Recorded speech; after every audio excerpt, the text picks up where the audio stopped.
We're rolling. Guys, we're rolling. We're rolling. We're rolling. That's it. Alrighty.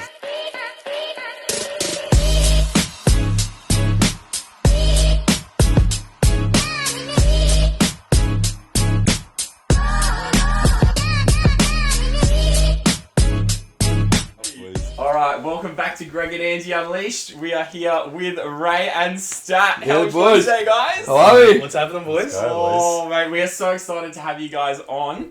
And hey, this is pretty much this is where it all mate. came from, Where it all really. began, Hey, that's it. This is it, huh?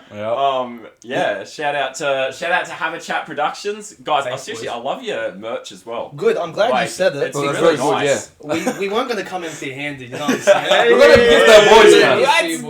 We're gonna gift our boys. Let's go. That's you. Cheers, bro. Shirts for the boys, guys. Because here's the thing that your viewers probably don't know, and a lot of people don't know. That's sick. You two boys saved our podcast. Oh, man. What? You boys saved our What? podcast, dead set. Yo, I'm wearing this every day.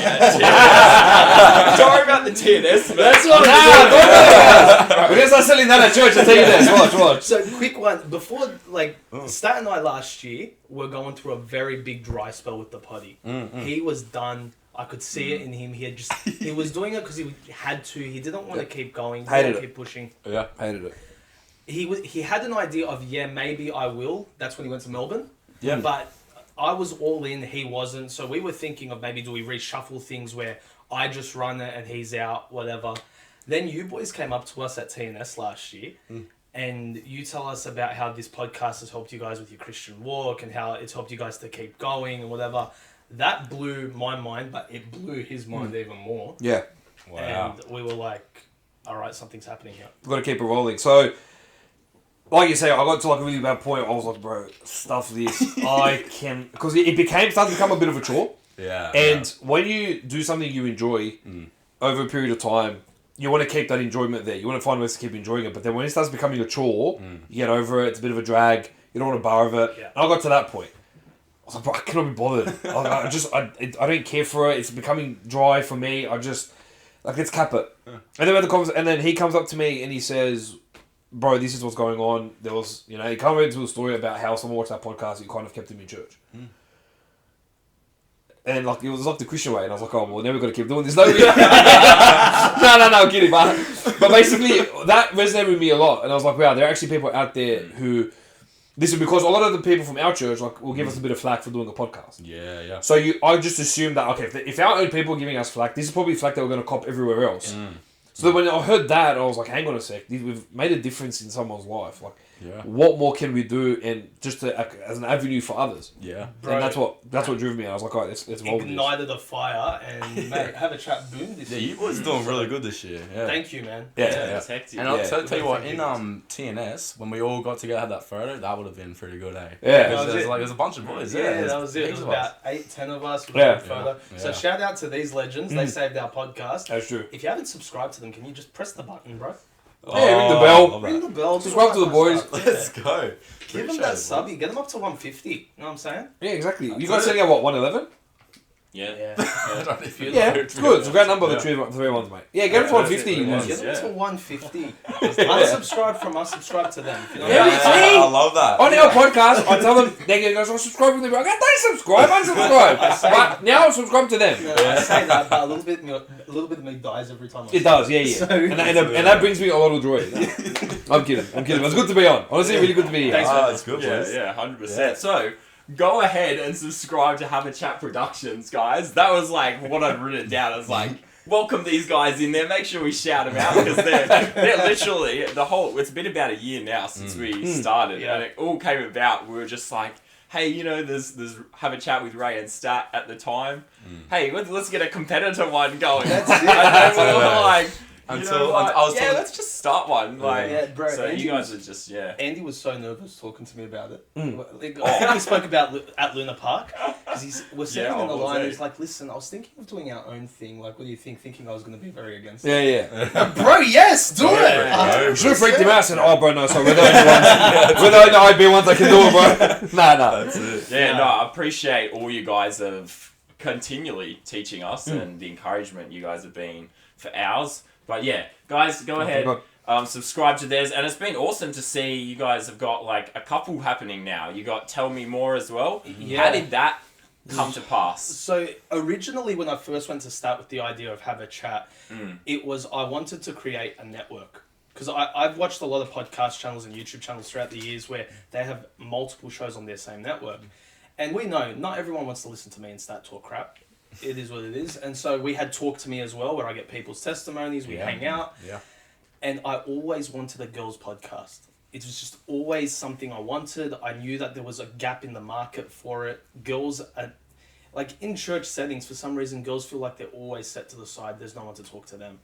And I was at our youth camp with our leaders, and me and one of the girls were mucking around with a camera and a microphone. It was like 3 a.m. She was walking around. She was buzzed. She was losing her mind. She was having a good time. And I said to her, I go, Lolly, like seriously think about doing your own thing. We need to talk about it. She and Gemma jumped onto my potty, Talk to Me. And then from that point, we said, do you just want to do it? We sat down with Stat, we talked about what it would look like, and they're running with it, man. Tell Me More with Low and Gem's killing that at the moment. Yeah, bro. I've been even checking out the episodes. Have been really good as well. So like, but especially, man, like on Instagram, like just for just teenage girls to be able to actually see some females, you know, talking about God is like the greatest thing ever. So And there are people out there that have their podcasts. Like there are some female podcasts out there that are Christian to a degree, but then you look at, and the thing that we wanted to notice is we know the girls in our church. Yeah. We know the stances that we have and that they have in their lives to a degree on just the way they present themselves and how they go about their business. And one of the biggest things that we've seen is that there are podcasts out there that females do that on the the Christian side of things, but then you look at, for example, like they have their social medias up there, but then it kind of portrays a different sort of to what they're they've got scriptures open, but then there's a lifestyle that they live that doesn't reflect what it kind of matches on the podcast. So that was something that I saw that, you know what, when they came up to me with the idea, I said, you know what, these are great girls who live, you know, a very good life in terms of the Christianity. Of course, no one's perfect, whatever, but they can be a big role model, and maybe these people that listen to those kind of podcasts with other people can tune into this one, knowing the type of people that they are, knowing their experiences, and just sharing and getting the word out there. So I think it was a big motivation for them as well to kind of do that as well. So I think it was really cool. Yeah, that's awesome, bro. Girls are different, man. Like, guys will sit down and listen to some guy talk rubbish for an hour. Girls don't like that. They want to go straight to the point. So having Lo and Gem do their show has been awesome because they get straight to the point and they don't muck around. That's cool. It's been good. Yeah, it's awesome, boys. Yeah. I guess so moving on from that. So you boys are down here for the conference, and I guess how's this conference been an effect to you guys in your life over the last few years? The leadership conference. Leadership conference. So I attended the first one my first one was 2014. Growing up, I always knew of leadership conference. I had family members that would attend leadership conference every year, and I attended my first one in 2014. So I was 19 years old. And that's where I kind of really grasped the idea of spiritual gifts, what your spiritual gifts are, and how you can find your spiritual gifts, and then how you can apply that to the ministry. So that took a massive toll on me, because I was like, oh, what are my spiritual gifts? And I started to learn what they were, and then I was like, all right, now I can't wait to apply it, and I come back home. And I don't know for what reason, then I just stopped coming to the leadership conference. It was never, I don't know, I think I just forgot. I was 19, 20, I kind of just let it go by the wayside for a while. And then, I don't know, it sprung up a few years ago. I go, you know what, leadership conference, I've always heard good things. Last time in 2014, I don't know why I've missed so many in between. And I started to make it happen to come again, got a few boys in, and I go, boys, let's go. It's a great conference when I went last time. And he's just done such a good work in my life. And it's just been so encouraging to me that I get to come here, I'm refreshed. And I get to just listen to great preaching, some great people, you know, like we get Skelly, we get Pastor Shemish, you know, Pastor Fisher, people like that. You know, just some of the most incredible preaching, and you learn so much. And then it's an opportunity for me to go and not serve when I'm here. It's a nice break. I was talking to you about that last night, right? Yeah. It's a nice break to come and just be able to sit under preaching for a couple of days, and then just really like absorb it and take it in, and then I can go back home to our church and really just apply it all. So it's been a massive impact on my life. Yeah. And you might laugh, but I only take 1 week of annual leave a year, Yeah, and I do it for leadership conference. That's awesome, bro. So that genuinely, It's not. The guy needs to go on holiday. Go travel. Go do I don't care for traveling. That's what We're not going down that road. On you guys' last podcast, we were talking about all the travel. Does nothing. Yeah, I don't care. I don't care. This is my travel. This is where I love it. I'm happy. Nah, but that's right, man. I mean, being able to go to a conference where you're doing nothing, especially if you're a Christian that serves, like if you're a young adult who's involved in the ministry, does their job and does their duty to God, it's so important to go to a conference where you're doing nothing. I mean, because even on a normal Sunday, even if you're not serving that day, your mind's racing. Yes. Is this going okay? I hope my ministry is fine. Do they need me? Has someone dropped out? To go somewhere where literally no one expects anything of you is such an important time because it gives you a chance to get alone with God and get busy with your own personal walk with God. Yeah, it's true. Like you get to refresh and just exactly right. You just get to sit on that preach and enjoy it. Yeah, that's 100%. awesome. Yeah, for sure. Yeah, that's cool. So true. So, coming back to the start of you guys' lives, tell us a bit about your testimony, how you found God, how you grew up. We're similar to an extent. I mean, I became a Christian at 7. So my dad was an alcoholic and we grew up Catholic. He was an alcoholic. He wanted nothing to do with God, really. It was just a traditional thing. And then one day he comes home and he just starts apologizing. 2 things you never see a Lebo dad do are apologize and say sorry. Wow. Oh, sorry. Wow, apologize. Apologize and cry. Never see him do it. He comes down, sits all the family down, bawling his eyes out and apologizes. Wow. I'm 5 years old. I'm thinking, what's going on? And I thought this was weird, but okay. Before we knew it, we started going to a different church. We weren't at the Catholic church anymore. We were going to faith. And I loved it. I was a kid. I was in Sunday school, loving life. My mum got saved a year later. Turns out that dad had changed his life. He had gotten saved. Never touched the bottle from that point. Wow. And then that was a big thing to me because everything that came with that was so effective to us, and like it terrified me to see my dad. But over those next 2 years, I loved him. Like he and I, we went to footy games together. We were hanging out. He took me out and taught me how to kick a ball, that sort of thing. And then 2 years later, I was in a Bible club class on a Friday night. Teachers talking about hell and heaven and all that stuff. And didn't mean anything to me. It was another Bible club on a Friday night. Heads bowed, the eyes are closed. She goes, anyone want to accept Jesus as their Lord and Saviour? Everyone's got their heads bowed, eyes closed. I'm peeking like this.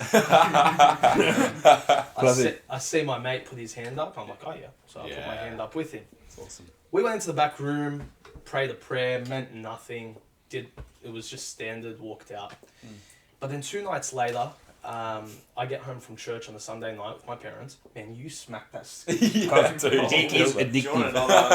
If you give me one more, I'm going to take the whole tray on my lap. Let's not do that. Go. Sunday night, get home from church, and bedtime's coming, so I'm thinking to myself, if I want to stay up late, I should watch a Christian video. Because, Dad likes Christian stuff now. So I pulled out a video called The Story of Jesus for Children, and it was basically a retelling of Jesus' whole life through the eyes of kids. And I saw everything my teacher had spoken about. I saw Jesus heal the sick. I saw him feed the poor. Saw him die on the cross. Saw him raise again. I was like, this is legit. Like, it clicked. It clicked, yeah. So towards the end of the video, they did this thing where all the kids sat down and they faced the camera and they spoke to the audience. And they're like, this is the story that we saw, and Jesus wants you to know this story. He wants you to know you're a sinner. They went through the entire salvation plan. And I remember sitting on the edge of my couch. I was sitting on like the armrest and just looking at the screen. I'm like, yeah, I need this. Like, when I prayed and I asked Jesus to save me there, and it made sense. It clicked. So I became a Christian at 7, grew up in church. I made a commitment that I didn't want to be one of those Christians that left and came back. Right. And thank God that commitment stayed, and here we are all these years later, and I thank God for that, man. That's awesome, bro. Yeah, it's a great testimony. Yeah, I grew up in a Christian home, and grew up in Faith Baptist, where I've been attending my whole life. So I was always around the Word of God. I was always taught, raised around the Bible, and always going to Sunday school and Bible club and all that. And I was very notorious for always making sure that I had memorized my Bible verses and saying them really quickly. So it get to a point where I'd be sitting in Sunday school, and our teacher, Auntie Sonia, would be, she'd be like, all right, who knows their verse? And I was like, super proud. and then she would, like, it got to a point where she's like, yes, we know, Nathaniel, you know your verse. Just say it. So I I would spit it out in like 5 seconds. I'd talk really quick, say the verse. She wouldn't even check. She's like, I know you've got it. So always just grew up around the Bible, grew up just memorizing verses, learning the Bible stories. And I was doing it because I was just like, this is what I want to do. I just want to memorize the verses. I'm going to get an award where I stand up in front of the church in February of every year. I'm just going to stand with an award. Even though I was very shy and reserved, I don't know, I just kind of thought that would be a cool thing to do. But got to about the age of 8, I think it was, 2004. And it was a Bible club lesson from Linda, our Bible club teacher at the time, and she was going through the story of going through heaven and hell and explaining, being with Jesus in eternity or dying and going to hell. And obviously as an 8-year-old, I was like freaking out and the concept of it really scared me. So I asked her to stay back with me, and I said, can you please explain it more, because like the way it made it sound, like, got me really emotional, and I got really scared. She went through it with me, and I accepted Christ that night in 2004. And kind of just kept going through the motions, go through schooling, and I attended a very conservative primary school at the time, very conservative, always around the Bible, and always around great people, and it was good. I kind of moved to high school. It was a Christian school, but it was the term Christian was very loose. Yeah. So I always tried to, because I was growing up around the Bible, I kind of knew what was right, what was wrong, to a certain degree, year 7, year 8. But obviously, you want to fit in. You go to a new environment, you just want to fit in with everyone, you want to do what they do. And thank God I steered away from a lot of the bad things like alcohol and drugs and everything else. But it was just my mouth. Like I had like pretty bad language at the time, and I was just trying to fit in. And kind of went through the motions. Thank God that I was still attending church. In 2007, our teens ministry started, Epic Youth, which stands for Endless Possibilities in Christ.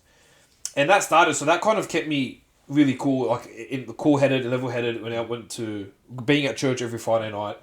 And growing up, if I had missed a church service, especially on a Friday, I would bawl my eyes out, no matter what the case was. Wow. So I remember one time my sister got into a car accident, and they're like, "Oh, you're not going to church tonight. You have to go to your sister's hospital." And I bawled my eyes out.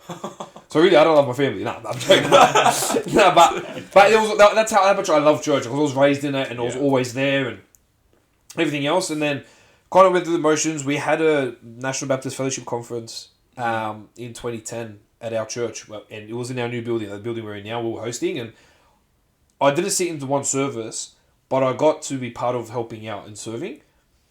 And it kind of dawned on me, I'm like, you know what, this is something I want to do. Like, I want to be in a church where I get to serve with my family, I just get to help people, I get to be, I just want to be a blessing.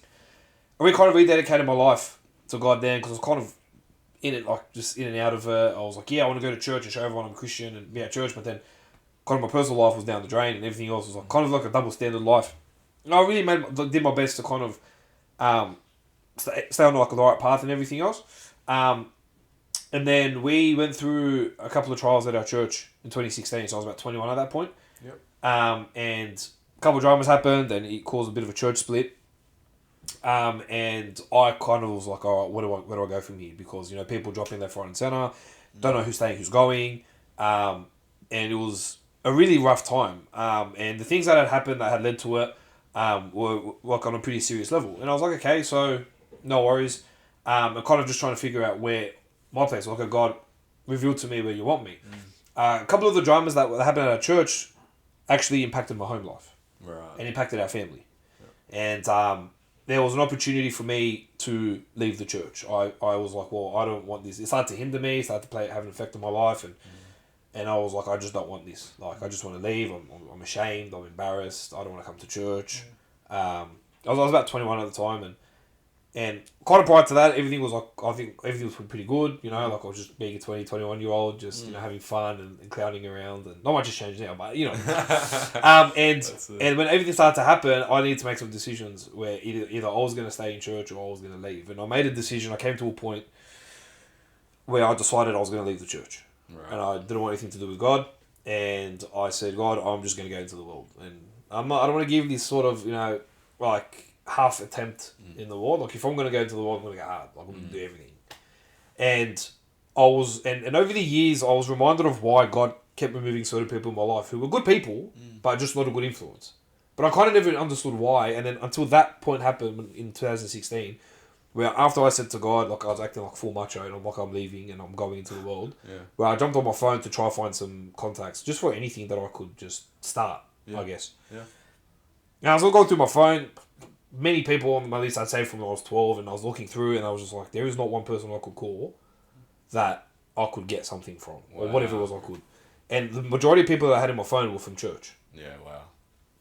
And if I was to make a phone call to someone who had gotten in touch with people that had like the drugs, for example, or wanted to get like big grog or whatever it was, if I called them and said, "Hey, I want this," they said, "Hang on, you were that Christian guy in school. Yeah, like, what's up?" And like, not that I was an amazing testimony, but it was like, you never drank when we went to like different parties or different events. You never drank. You never smoked with us. We would tease you. Like, they would have said to me, why? Like, they wouldn't even give it to me if I even had tried to ask for it. And I remember getting on my knees that night and breaking down and go, "God, I'm so sorry." Even thought of, even considering that and letting that play a part in my life. And over the years, the more that I have made that, since I made that decision, hasn't been easy. But what has taught me is serving, being in church, being where God has called you, is the best place you can be. 100%. The best place you can be. And that's something that's applicable to now. So this trial has been happening for about almost 8 years. And kind of still going. Yeah. And there were many times I wanted to leave and quit and bail and leave and just gap it and not want to bar. But I'm so thankful that God has put people in my life, in the church. Yeah, Brock. You can't say hi to everyone. I can't. No, I have to. I have to. What up, mate? I'm so keen for this episode. This is going to be so good. Yo, look, we've already got merch, mate. Yeah, bro. It's all happening. Nice. That's definitely too small for Greg. Yeah, that's true. Large, bro. I just thought you'd rip the arms off, bro. And that gives you a tank. Make it a tank. You know what you do? You make it a tank top. You cut the sleeves and make it a That's tank. it, bro. 100%. Yeah, that's it. I train in it. Right, yeah, exactly. I trained Mate. it. You better be training in it. Slit the sleeves, go. Very I'll good. rep Hey, that, buddy. bro. How are we? It's happening for us. Good, good. What are you set up? Bro, phenomenal. Yeah. Yeah, I love it, bro. Old mate's halfway through a Fantastic. story that's about to make me cry, but that's okay. We're in the middle of a team story, bro. That's crazy. This is going to be an interesting edit. Oh, yeah. No, roll the footage. Roll the tape, bro. People Wait, love the background. Roll the tape. Second my head. Just show yourself. Alright, hey guys. That's great. That's Alright. great. Alright, bro. See you, See you, Brock Lesnar. Take it easy. Bro, he's 100% right in that Christianity is service and love for God, man. Like, not downplaying anything he's going through, but Christianity is trials. Yeah. Life's not easy, bro. You know, there was a point when my family left the church and I was faced with a similar decision. Yeah, right. You know, you're going through your stuff, man. You're going through your stuff. A person watching this is going through their stuff. Christianity is trials, bro. And if you're going to give up at every single trial, and if you're going to throw in the towel at every single trial, bro, what are you doing? Mate, life is not easy. It's not meant to be easy. It wasn't promised to be easy. But we were promised we would have peace going through it. Yeah. And that peace is Jesus Christ. And it's the most rewarding. It's the most rewarding thing at the end of it. So, and the reason I brought up my phone and we're talking about trials and that, because it's still applicable to my testimony now, is Pastor Skelly came to our church 2 weeks ago and preached a sermon on trials. So things had happened recently, and I was just like, man, I just don't want to be at church, and I can't be bothered, but I'll just show face. And I was like, well, you know, Pastor Skelly's here, it'd be good to see him or whatever. And he came and he preached a sermon called Finding Joy in Dark Places. And preached a sermon on James chapter 1, where he basically talked about how you need to frame your mindset in trials. Man, I sat there just on my phone, just typing notes. Wow. It's when you're going through it the most, and sometimes you feel like God might not be there. God shows himself. That's it, hey. Every single time. Yeah. In our trials, what seems to happen is we seem to get so self-centered. Yeah. And we think that, like, oh, I'm going through it the worst out of everyone in the world. There isn't one single person going through it harder than me. But we've had a family in our church whose wife had gone down with a sickness. Woke up one day, had a brain aneurysm. And life will never be the same for her again. And that family. You know, we've like today, obviously I know when this podcast is going to be released, but this is Wednesday of our leadership conference, and we this morning sat down with, and there was like a discussion with Pastor Doug Fisher. And all the trials that he's been through, and his first thing that he got up there and said, he goes, I am happy in my infirmities. Wow. I glorify Christ in my infirmities. Yeah. That broke me this morning. Yeah. That ripped me apart, because I had been so self-centered in, I'm the only one that goes through tough times in life. Until I looked at him and seen what he's gone through, it was just a wreck. So, just a reminder that, yes, I don't know what trials everyone's going through. I know that people go through things that are tough, but you got to surround yourself with the right people. You don't, and like Pastor Skelly preached on it, like I took notes, like things he wrote was like, you don't go into an isolation mode. You're not here to suffer silently. Knowing that it's going to happen, trials are going to happen, it's going to come. It's how you prepare, it's how you frame your mind to it. And of course, a lot of these things are pretty easy said than done, and self-doubt and everything else. But that's something that's kind of been. I feel like my testimony kind of started at the age of 21 when everything kind of went down. Yeah, right. For me, that's how I kind of look at it. Even though I got saved and I rededicated my life, I kind of feel like the biggest thing that ever happened was that.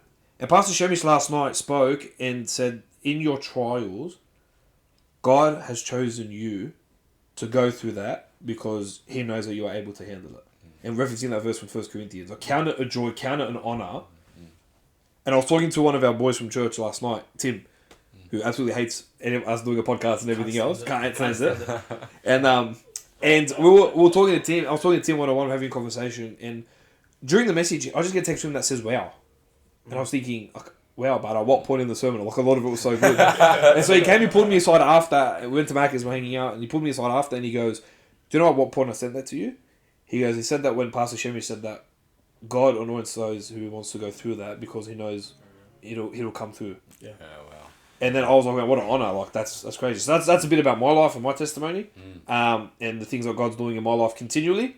And I just make sure that I do my best to live as best I can for God and continue being at church, continue being around the right people and under the right leadership and just reaching out to people who have been leaders in my life and knowing that day by day I'll get through it through God's help. Yeah, it's definitely something I've learnt recently too, is like He will put you through hard things to get your heart right to Him. And like, it's hard to think like that, but that's honestly sometimes what it is. Like, us young guys, we can be like so stubborn and prideful in our thinking, and you know, God, like, He wants to bring us low. He wants us to have Him at like the center of our attention. So that's why, unfortunately, sometimes we do go through hard things, you know, for that reason. So yeah, but at the end of the day, the Christian life is all about your heart, your service to God, and yeah, that's it, 100%.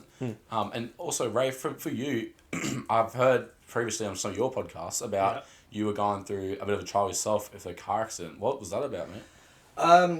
So 2019, I was on my way to prayer meeting on a Wednesday night. Standard, nothing different about that night. Rocking up to church. I'm driving 40 down the street on Brunker Road. Driving 40 down the street on Brunker Road, and a speeding car's coming the opposite direction, and she's doing about 90 to 110. Wow. Street racing. She tries to get out of the way of the car in front of her, goes into my lane and hits me head on. So the combined speed was about 150 of both our cars, and she takes me out. And so I think this is a standard car accident. I don't think too much of it. Then I look around, I go, oh no, what's going on? Like, this isn't normal. Long story short, I should have died in that accident, according to every doctor and every judge and every lawyer and every person I've spoken to about it. Really? But God is good. God is awesome. Somehow, He got me out of that car accident. It's a longer story that I'll tell you guys offline because we don't have the time today. Yeah. But, mate, I got out of that accident, should have died, but I got out with a broken leg, a busted gut system, and some whiplash. Wow. And a collapsed lung. Mate, God is good. I'll say this, on the side of the road that day, I've never said this online, so you're getting it. On the side of the road that day, I was laying on the grass, screaming at the top of my lungs in so much pain. And I looked around and I looked up at the sky, at the power lines across the street. And as I was looking at them, I was like, trying to focus up, trying to get away from the pain and wait for the paramedics. But then I went to take a breath and I couldn't breathe. Wow. I was like, what's happening? And then realised, hold on, there's no pain. Wow. What is going on? Start seeing some white octagons bouncing around, and I'm like, God, am I dying? Yeah, wow. I'm like, is this what's happening? Like, am I dying right now? And when I said the word dying, the amount of peace that flooded my system was unbelievable. Wow. I can't explain it. Had no pain, no worries, wasn't stressing out. So I go, okay, so this is dying. Like, this is what it feels like. Like, I promise you, boys, it sounds stupid, but this is how casual I was. This is how casual it was. I go, all right, well, God, if this is death, like, I thought you had more for me to do. Yeah. I'm 22. I'm in Bible college. I'm just started an internship at my church. My life has just started. But I guess if this is it, this is it. I saw, they say you see people flash before your eyes. I saw, they say you see your life flash before your eyes. I saw people. Wow. I saw my friends, I saw my family. Big, overwhelming regret not being able to have a coffee with them again or say thank you or to give them a hug. That was what was flowing through me. And at that point, I said, all right, Lord, I guess I'll see you soon. Please just take care of my mum. Wow. Let's do this.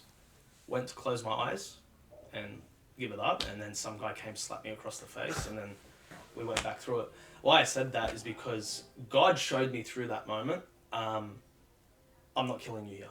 Yeah. I'm not killing you throughout this whole process. I'm in control. Yeah, you should be dead. The paramedics actually said, like, to the cops, oh yeah, we have a fatality. Wow. And I was like, no, I'm here. I'm good. I'm good. No, They're like, damn it! Someone just kicking it. Like, like, No, I'm joking. the audience is not going to get that. Yeah, I They're know. gonna freak out. They're going to think I'm the biggest liar. They think my life on TV is just a joke, I swear. Sorry. But God showed me, he goes, I'm in control. I'm not killing you here. Watch me work. Wow. So over the next 3 months, I was meant to be in hospital for a year. For the next few months of treatment or whatever, God showed me every single time, I say what happens. I've got you. I'm taking care of you. I was meant to be in ICU for 6 months. Wow. I was in it for 5 days. Whoa. Far out. Praise God. Doctors said to me, they go, we've got no clue what's going on. I go, bro, I do. Yeah. Then I went to the general ward. They said, listen, your time frame shrunk. We're here for 3 months. I go, brilliant. All right, 3 months is sweet. I was out in 10 days. Far out. That's a miracle. Miracle. That's a crazy miracle. What that whole experience showed me, but like people have said to me, you know, what were you doing wrong? Like, why did God need to chastise you or whatever? No, that's not how God works, bro. No. The reason God put me through that was to show me, one of the reasons, that there are thousands that I'm not going to get into, but the one reason that I take away from it from that point is what you believe is real, what you're fighting for is real, keep pushing. God showed me that day that our Christianity is legit. Yeah. We're not mucking around, we're not wasting time. He showed me some things, man. Just, I guess, going for that would really show you the, what's the word? Like that life is short. Like you don't know when your end will come. You know what I mean? Bro, I was 22. Yeah. I was primed. That's it. Yeah, and God decided, like Stat said, to use me for that trial. I legit look back at that because it's not just the accident, bro. It's what your family goes through. It's the court cases. It's the constant back and forth to hospitals. It's a nightmare because I went to the hospital for 2 years after that, constantly breaking stuff and going back into recovery and all that.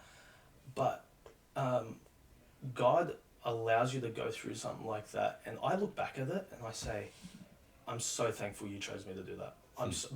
If I could turn back time in a heartbeat, wouldn't question it. It's awesome, bro. Wouldn't question it. One of those was in ICU.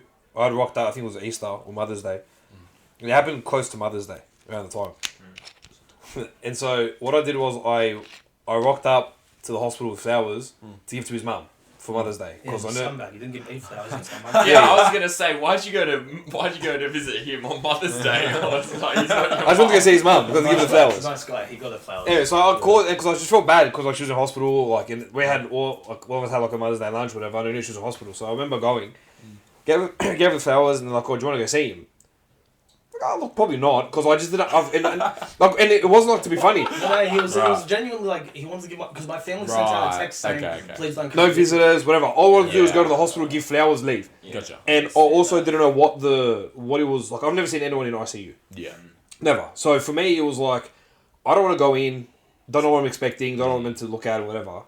And then his sister Gabby was like, oh, like, if you want to come in, come in. And I was like, yeah, alright, why not? So I walk in, I walk in and I just see him, like, it's not funny, but I'll tell you the funny part. But I walk in and I see him, he's lying down and he's like tubed up. Like, it's a pretty, like, graphic scene. Like, I was like, whoa, okay, this is, I knew it was crazy. Wow. I had heard the story. I had felt I was going on, but I didn't know, you just don't know the extent of it until you kind of see it firsthand. Cue the picture, I'm joking.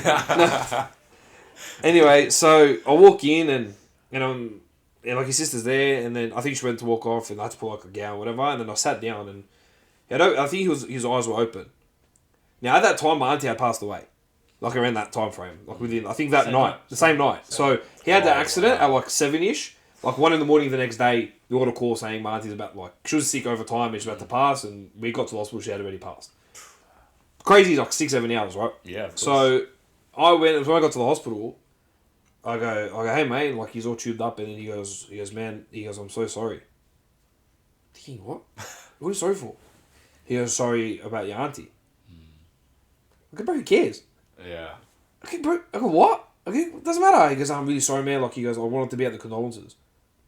In my head, I'm like, you're tubed up, you in-laws wife. What do you mean you want to be there for the condolences? Who cares? It doesn't matter. Yeah. I go, bro, relax. Yeah. I go, you're a dog, it's fine, whatever. No. Yeah. I didn't say that. But I'm like, bro, it's fine. I go, like, he's like, man, like, I wanted to be there for, like, how's the family going? Yeah. He's got tubes up his nose, down his mouth. He's asking me about my family. Like, that's the kind of guy that shows how he is and that. So, in that time, it was like I knew that God was going to do something through him. Just because of his heart for people and how much he loved everyone at church and that. So I saw that and I was like, mate, don't worry about, like, alright, sure, it's a sad thing, my auntie's passed, whatever, but like, okay, you didn't come with condolences, like, you're a terrible guy in church. No. No, like, you're not a terrible guy, but in that moment, it's like, bro, there's obviously things happening that you need to take care of. I'm not going to cut you off because you didn't come to my auntie's funeral. Like, they could have dragged you out of hospital now. That's it. But no, bro, like, I appreciate that, and I'm not some strong guy. Like, this is what that experience taught me. I'm not some strong guy. I didn't get through it because I'm strong. I didn't get through it because I was healthy.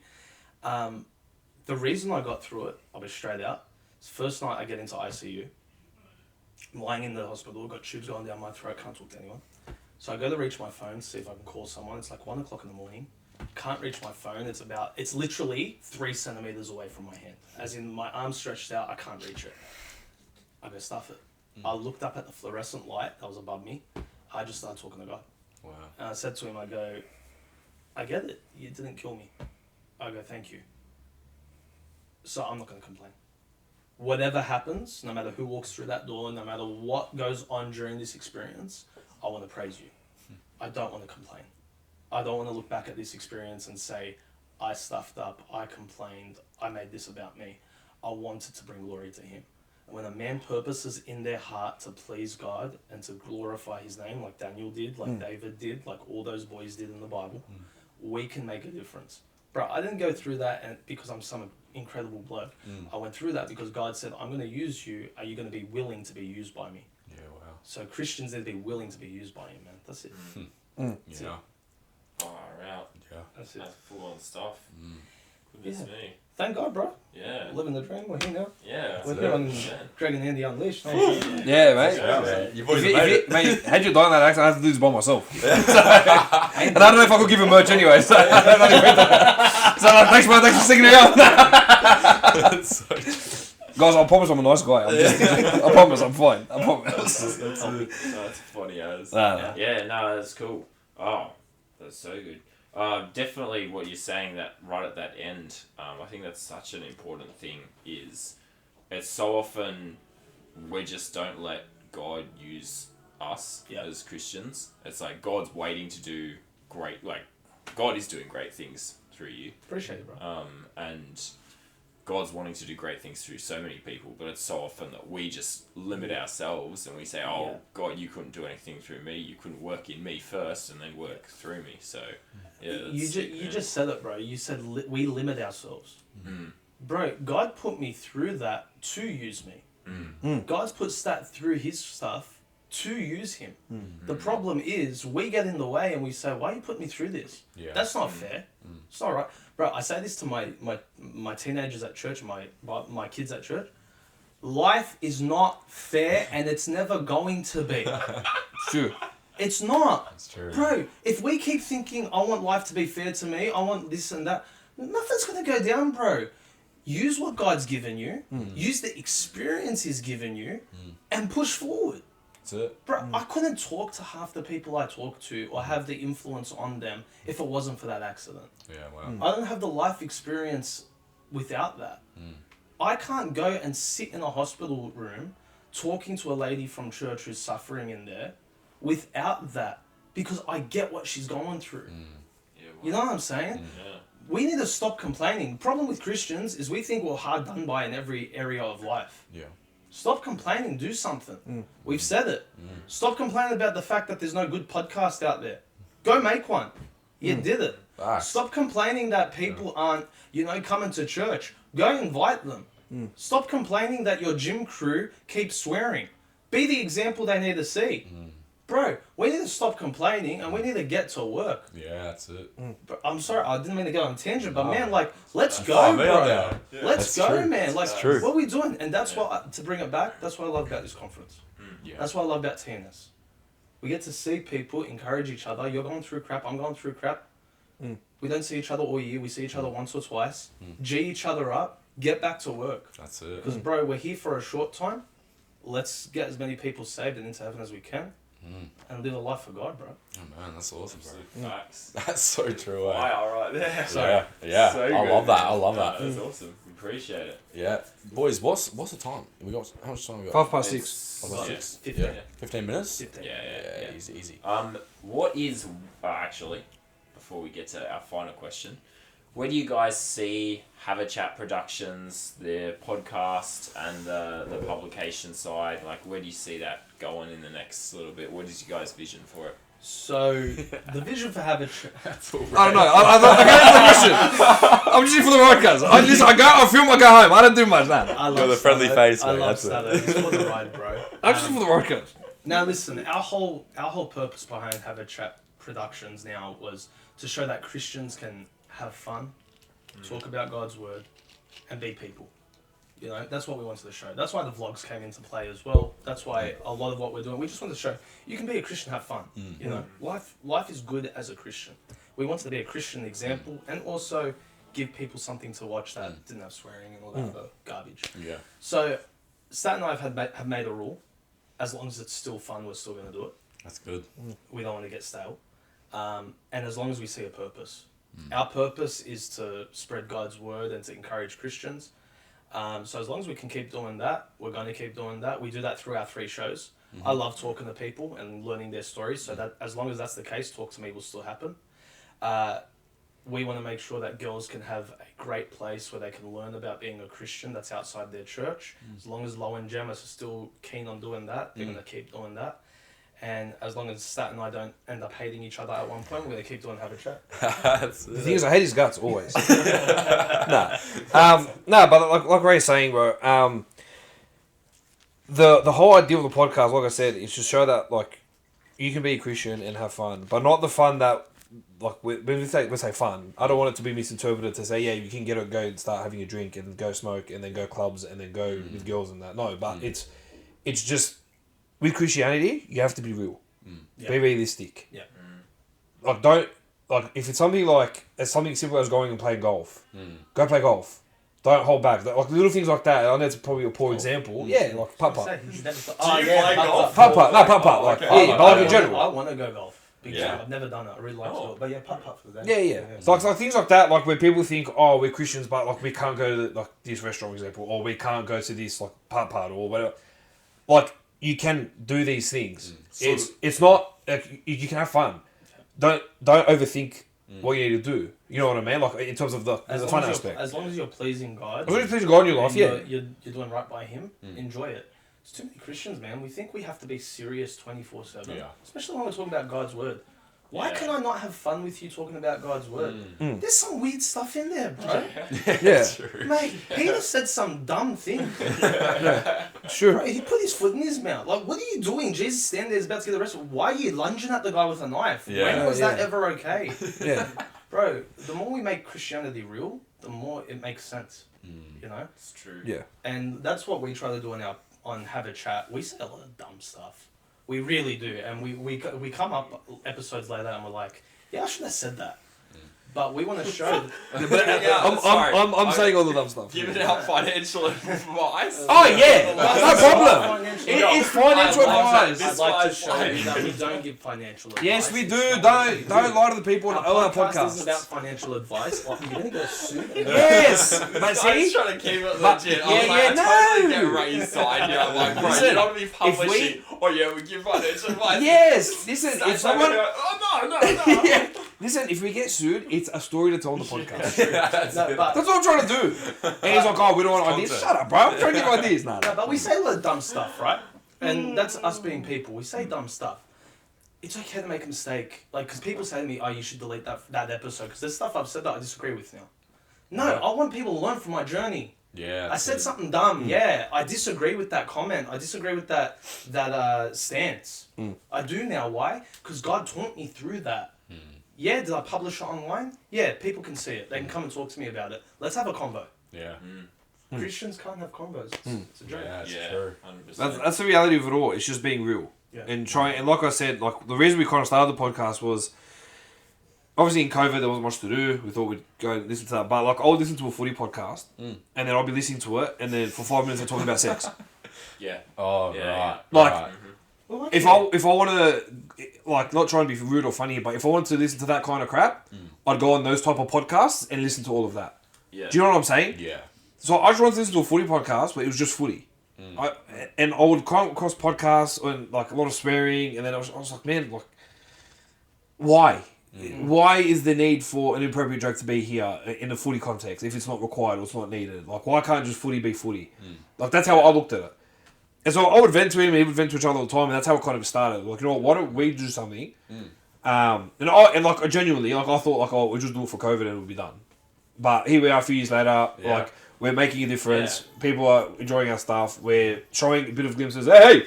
Stop! We're showing it. Guys, I love Tim, I have to. Nah, so that's what kind of started it. So as long as we keep doing that, keep it fun, keep it real, whatever, how long it goes for, great. But the main goal is that it makes an impact on people's lives and changes them to be better for Christ. Yeah. Yeah, no, that's good, it. boys. Yeah. What's one key life takeaway from the life that you've lived so far that you could share with us? And just a piece of advice that you could share with us and all the viewers and listeners. Oh, man, that's a good question. Start. I don't know, I've got to think of something. Well, I think I know. Huh? You can prep me with this question. I don't know. Oh, It's just, alright. The one takeaway, man. It could be like from your whole life or just recently something. It doesn't need to be Yeah. the very top thing, just anything. You know what? I'll give you the top thing. If it's not for God, it's useless. Yeah, right. I'll be straight up. I've done a lot of weird stuff with my life. Done a lot of fun stuff. Done a lot of things that I'm proud of. A lot of things I'm not proud of. At the end of the day, if it wasn't for God, it was pointless. And so everything I try to do now, I try to do with God in mind. Yeah. Because that means something to me, and I know that's going to mean something to eternity. That's it. You know, even the podcast, we do that with eternity in mind, bro. With going to the gym, keep myself healthy, that's with eternity in mind. You know, that's everything we do at church, at work, it's with eternity in mind. So if it's not for God, it's pointless, man. It's awesome. Live your lives for God, guys. Yeah. 1 John 3:16, my life verse, says, hereby perceive we the love of God because he laid down his life for us, and we ought to lay down our lives for the brethren. Find where God has called you in your local church, have a love for your brethren, and serve your brethren for Christ. That's the biggest takeaway for me. I think if anything I learned, it's there is no greater joy in life than serving Christ. Nothing. No greater joy. And there's nothing in this world that tops it. I tell the boys all the time. I say, man, like, we'll do, like, a conference, for example, and, man, we'll be packing up tables and chairs, exhausted from the weekend, whatever. We'll be dead. And I'm thinking the last thing I want to do is be at church for another 5 minutes, for example. You don't break the equipment, bro. Anyway, sorry, it doesn't go out much. No. And we'll be bummed out. I'll be smashed. But if they called me and said, come back tomorrow and do it all again, I'm the first one there. Yeah. But it's all about finding where God has called you, having a love for your brethren, and serving God with every ounce of you, because there's nothing better in life. No greater joy. That's it. You can't memorize his life first, he has to look it up. But I was going to have more verses, and that's a dog shot. Clearly my memorizing days from Sunday school have... I'm gonna sit down and I'm gonna put it on the... No comment. No comment because this will become very unchristian very soon. I'm joking. Greg and Andy after that. Yeah. Well, no, it's Greg Unleashed. I'm about to unleash. That's No. it. I'm joking. Nah, it's All good. right, It's guys. true. For the audience, where can they find you guys? Mate, you can find us everywhere online. We're on all social medias and YouTube at HaveaChat Productions. Please subscribe, follow, do all that nice stuff because, you know. And you'll find me at Faith Baptist Church, Regents Park, Sydney, New South Wales, Australia. Barely. Awesome. That's it. Is that Benny? Great. Barely. I'm Awesome. there all the time. I work there now. All right, guys. Thanks again for coming on. It's Greg and Angie Unleashed. Thanks, guys. Take it easy. Cool, boys.